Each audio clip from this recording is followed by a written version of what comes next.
The South African Police Services continues to investigate this matter. Isebe lenkonzo zoluleko lilithabathele kulo ulawulo lwentelo ngesemangawungu emva kokudlula kweendaba zokukhwesha kwebanjwa kwakusithiwa lizibulele uThabo Bester.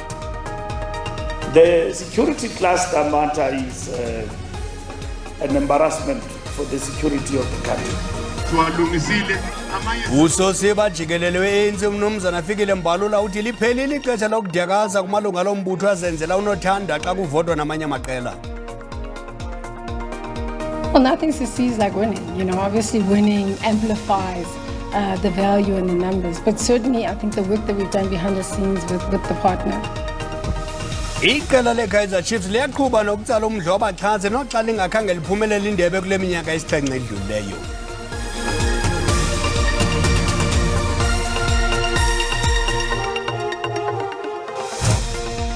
Abesixesha kuze nexesha lokuxabise njengesiqhelo kula majelo SABC 1 ne-DDT Iindaba uxolo malubenani. Isebe lenkonzo zoluleko lulithabathele kulo ulawulo lwentelo ngesemangawungu eFreystata enkundaba mlonyeni sithetha nje emva kokudula kweendaba zokukhwesha kwebanjwa kwakusithiwa lizibulele uThabo Bester nodume nje ngelomdlwenguli kaFacebook. Ukukudizwe ngumkomishinala wenkonzo zoluleko umnumzana Magoti Tobakhale kwinkomfa nonondaba ngalentsasana lapho ebechuba isikhwebu ngezamva nje ngalodula ubhenzi wokukhwesha kwaBester obesaziwa ngelokuba sele kwele mimoya kanti usadla amazimba eziyabulele. Isebe lenkonzo zoluleko libhenkeze kutyunjwa komlawuli wethutyana weziko loluleko lasemangawungu eFreystata emva kokukhwesha kwesidlwenguli nombulali uThabo Bester odume ngelomdlwenguli kaFacebook. Umkomishinala wenkonzo zoluleko umnumzana Magoti Tobakhale uthi kuyabonakala uBaxter wancediswa uqhwesha ngegumgedle elinokufa okusembizeni. As correctional services, we are dealing with a well-calculated and organized escape debacle. Hence, on an ongoing basis, the South African Police Services continues to investigate this matter because it has elements of criminality. Uqhube wathi uphando lwamazibulo lubonakalisa izenzo zolwaphulomthetho ekuncedeni ibanjwa liqhweshe. Findings of the investigation report clearly reveal that Thabo Bester was assisted to escape from lawful custody on the 3rd of May 2022. Yet the contractor maintains that he died in his cell. Ukanti esenza ingxelo yentlanganiso yekhabhinethi yale veki umphathiswa kwi-ofisi yobongameli unkosazana Khumbuzo Ntshabeni uthe ikhabhinethi igqibe ekuyaleleni isebe lenkonzo zoluleko ligxabhagxabhise ukuphelisa izivumelwano neenkampani zabucala zokulawula amaziko oluleko amabini kweli lizwe egameni leli sebe. Cabinet was briefed on progress on the efforts to arrest fugitive Thabo Bester, the Facebook rapist who escaped from the G4S-operated correctional center. Cabinet directed Correctional Services, the Department of Correctional Services, to speedily finalize the process to take over the operations of 2 private companies managed correctional centers and ensure consequence management for everyone involved. Luyaqhuba uphando lwamapolisa okuqhwesha ukaThabo Bester kwaye nenzame zokumphica naphansi kwezicithi ziyaqhuba. Yenzi ithetha nonondaba ngemiba echaphazela lo mbutho. Usosiba jikelele walo mbutho umnumzana Fikile Mbalula uqinisekiswa nondaba ngenguqu kwiphiko lolutsha lwalo mbutho. These things we see them on movies, they happen everywhere. Ngulowo wephiko lolutsha lwalombutho esithi ukruthwano ngaphakathi kwalo kwakunesakhono sokubuyisela umbutho we-ANC umva kodwa ngoku eliphiko liza kubuyiselwa kungekudala. We can't finish this year and cross June this year without the Youth League.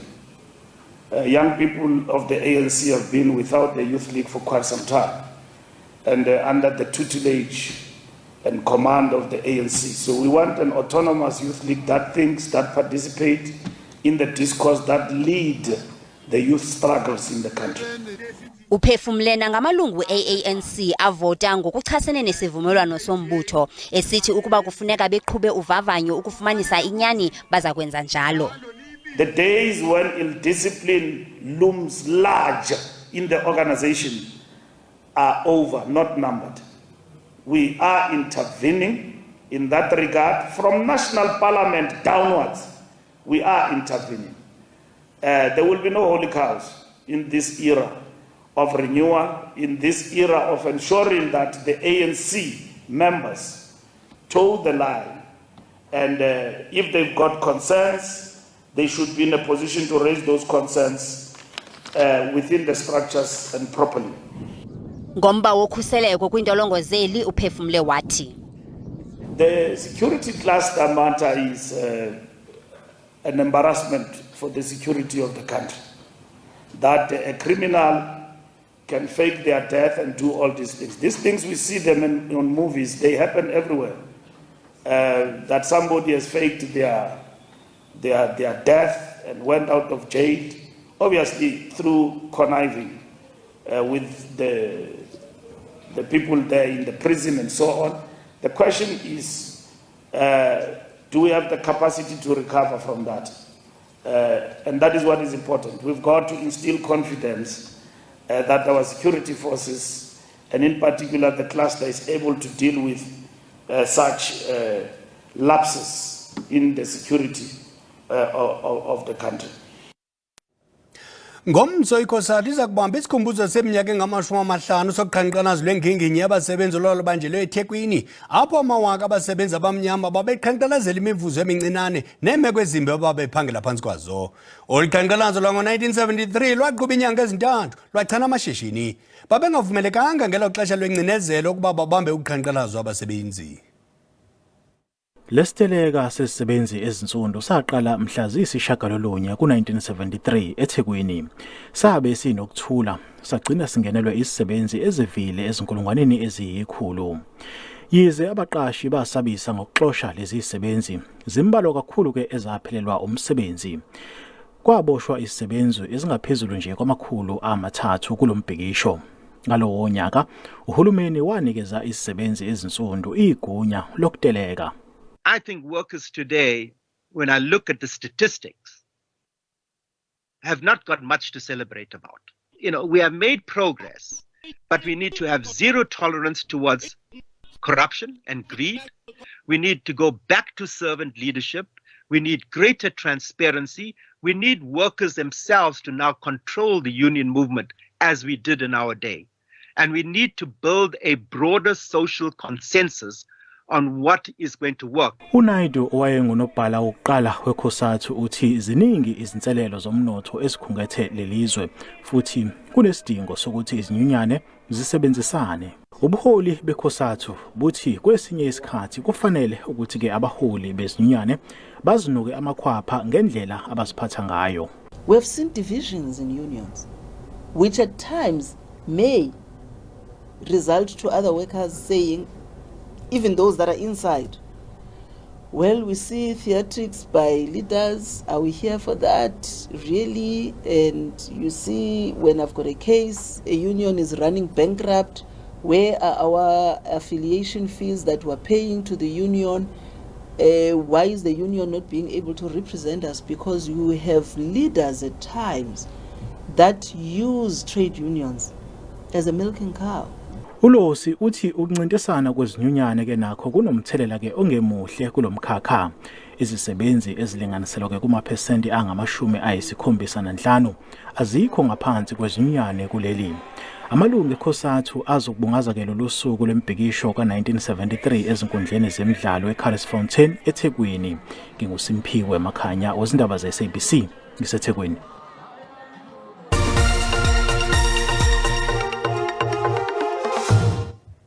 Sinamkela kwakhona kwindaba zelijelo uyakwazi ukubukela izindaba kwakhona kwijelo le-YouTube uthi SABC Iindaba zesiXhosa. Kwinqaku lokuqala sithe isebe lenkonzo zoluleko lolithabathele kulo ulawulo lwentolongo yaseMangaung eFreystata enkundaba mlonyeni sithetha nje emva kokudula kwendaba zokukhwesha kwebanjwa kwakusithiwa lizibulele uThabo Bester odume ngelomdlwengulu kaFacebook.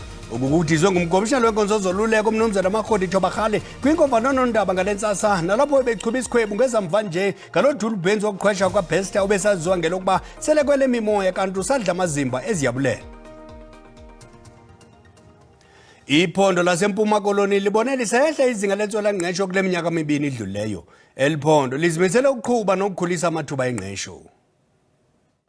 Phakathi konyaka ka-2020 no-2022 ngabantu abathe rhatya kumawaka angama-20 abathe bafumana ingqesho ephondweni. Le ngxelo ibonakalise ukuba amacandelo afana nezezimali, ezothutho kwaye nelorhwebo ngawona abonakalise impucuko kwingqesho. Ukanti ingqesho kulutsha lusasilela. Ungasebenzi xa uhleli phantsi kuba sisigade ebantwini. Elinedegree zethu ngoku asikwazi ukufumana umsebenzi. Ingcali kwezoqoqosho zithi imeko yezoqoqosho ephondweni ibonakalise uhlumo. Make sure into bana kokuqala si producer skills esifunekayo apha Eastern Cape. Okwesibini sizame ukomeleza sector ye tourism. Urhulumente wephondo ulwamkele olunyathelo. So sisebenza ngokuzinikela okokuba siguqule isimo sase Eastern Cape, siguqule ubomi babantu base Eastern Cape bube ngcono ngokuba sidala amathuba emisebenzi. Kwinkomfa yotyalo-mali wonyaka ka-2022 abatyali izimali bazibophelele ekufakeni imali ebalelwa ki-332 billion randi. Kwindaba ze-SABC ndingulwando nomoyi ndiseGqeberha. Ngelixa abathengi beluva iqhine lonyukayo kwicala lobunzima noosomashishini abancinane abasindanga kobo bunzima bomdwalo olucinezelelo akusiyongxaki yeli kuphela koko nakwihlabathi jikelele. Nangona kunjalo abanye bagwadla amacebo wambi ukwenza ezinye imveliso ukuze bakwazi ukuqhuba noshishino. Ngelixa ifuthe lamandla emali lisonyuka, ukuboleka imali akubaluleki. Okuzindaba ezimbi koosomashishini abancinane ngokukodwa basazikhotha amanxeba lwamvila lwe-COVID-19. Abo basinda kwi-COVID-19 basokoliswa ukonyuka kwamaxabiso okuqhuba nokushishina njengoTebatso Ranto oneshishini lokupheka athengise imbambo namaphiko ethembisa kwimpuma randi yeRhawuti. Uqale wanoloyiko lwefuthe lwemfazwe yeRussia neUkraine. The cost of cooking oil has gone up, so from 350 to 800. McCain chips. McCain is no longer having more products. It's no longer having more frozen chips. So they increase their prices because of there's a limited stock. Nendawo ethengisa izinto zokuthambisa ubuso ilinderela iyaluva ulwamvila. The cost of purchasing product is quite a lot. Actually, it requires you to plan for it and save for it. Then you can calculate the cost. Otherwise, it's an ongoing cost that you incur over time. Yeah, it's not something that you set from the base. Even though you can do that, but you need to build up on your cost.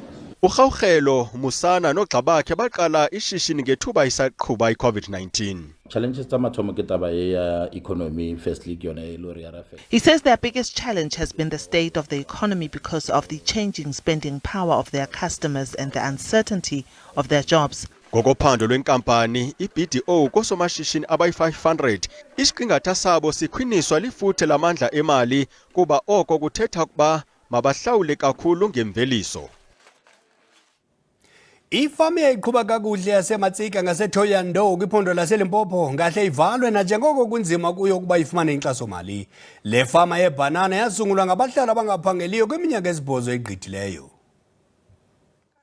Le fama yayifudula isebenza kakuhle isenza inzuzo kodwa ngoku kunzima ukuba iqhube ushishino lwayo ngempumelelo. Ibhokisi bekufakwa kuzo isivuno zihleli nje ziqokelela uthuli. Uthi kubhlungu kakhulu kuba sisebenzela intsapho zethu kodwa siyafa indlala kuba asibhatalwa nabantwana bethu bayalamba. Uthi sekuphela inyanga eziliqela singabhatalwa oko sithenjiswa sike sabhatalwa imali yenyanga ezintathu efikelela ku-2000 emva koko kwathi cwaka. Ngabahlala bangaphaya kwama-50 abathenga lo mhlaba uzihektare ezi-102 kwiminyaka engaphambili. Le fama ibithengisela isivuno sayo kwiinkampani ezinkulu kweli phondo laseLimpopo kodwa ngoku yehle kakhulu imveliso yale fama, nto leyo ichaphazela imivuzo yabasebenzi bale fama. Kukho nezityholo zokuba imali eyayibekelwe ukuncedisa le fama yabiwa. Sibaxelela abaphathi bethu ukuba sivile kunomathotholo ukuba kufakwe imali yokusincedisa kule fama. Bathi masingabakholelwa oonondaba kuba basetyenziswa ngabezopolitiko. Sifumanise ukuba le mali yayafakwa kwenye iakhawunti. Kulapho saqonda khona ukuba ibiwe imali. Sithe xa sibuza kwathiwa imali imke nomnye ngaphandle. Le fama yafumana imali engaphaya kwezigidi ezine 4 million rand kwisebe lezolimo kweliphondo laseLimpopo, ukanti isebe alifumanekanga ukuba liphefumle ngalomba. Abathengisi basezitalatweni enkowankowa kuthiwe kufuphi nasedzanini eLimpopo bathi itumente yebhola ekhatywayo makhulu iwaqumile amashishini abo. Le tumente entsukune iqale ngecawa. Ibandakanya amaqela ali-16 asuka kumazwe ohlukeneyo. Ngoku icwangciselwa ukusingathwa kumazwe ohlukeneyo rhoqo emva kweminyaka emibini. Iqela lokuqala lomakhulu eMzantsi Afrika lasungulwa ngo-2007 kubeka Ntswanisi owazenzela igama.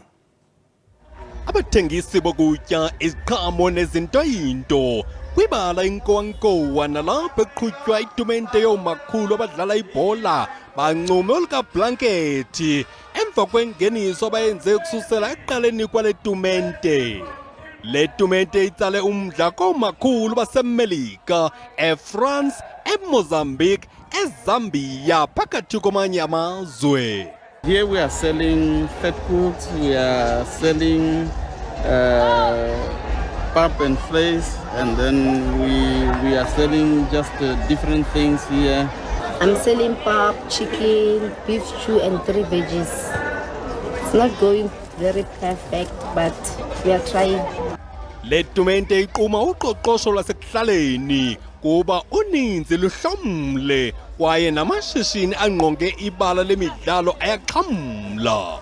This tournament for the local economy, it has played a huge role because there are a lot of people who are benefiting out of it. Abadlali abangaphezu kwama-50 eminyaka ubudala abawuvala umlomo ngale midlalo. I've been playing soccer for just 5 years and it's been amazing. So being here is just a great experience. I'm too excited to come here, traveling from Maputo to be part of this granny's tournament. We are committed as Mozambican players to play soccer. It's a good idea. It's a good thing. It's good because like most grannies in Africa, they don't exercise. So this is a good thing for us. Amaqela ali-16 alwela kubesenkcochoyini. Iqela elithela welwa ngumqa esandleni liza kugoduka nendebe nelunda lokuba zintshatsheli. Kwezemidlalo iqela leKaizer Chiefs liyaqhuba nokutsala umdla wabaxhasi noxa lingakhange liphumelele indebe kule minyaka esixhenxe edluleyo. Umlawuli wezentengiso uJessica Mtawungu uchaza ngokubanzi ukuba kutheni eliqela lithe gqolo ukutsala umdla eMzantsi Afrika kuphela kokona kwihlabathi liphela. Amakhosi aphengeze ukolulwa kwenkxaso nenkampani Medshield namhlanje. Well, nothing succeeds like winning. You know, obviously winning amplifies the value and the numbers. But certainly, I think the work that we've done behind the scenes with the partner has made them realize that when those days do come, the value will even be more. But certainly, we've been working very hard to make sure that they get value. And I'm excited where the Medshield brand is. Look, there's a lot of work being done. You know, I think we were close and we're getting even closer.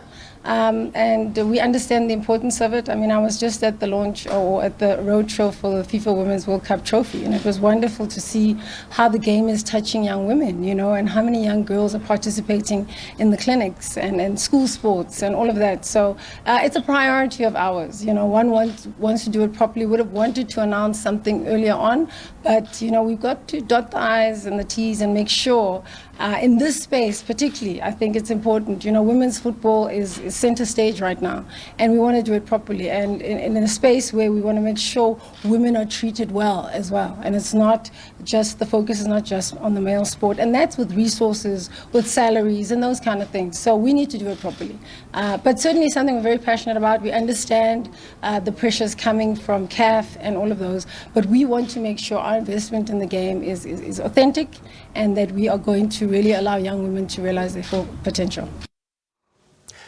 Ndigalele ngazo kodwa kwephuka neyokuhlanganisa masizibambe kule ndawo kwi-SABC 1 siza kuqhuba nezindaba kwijelo i-GDT emva kwekhefu sakubuya neendaba ezinkulu ngentsimbi yesi-7 umbe ngomde uyawucima umlilo makube chosibele.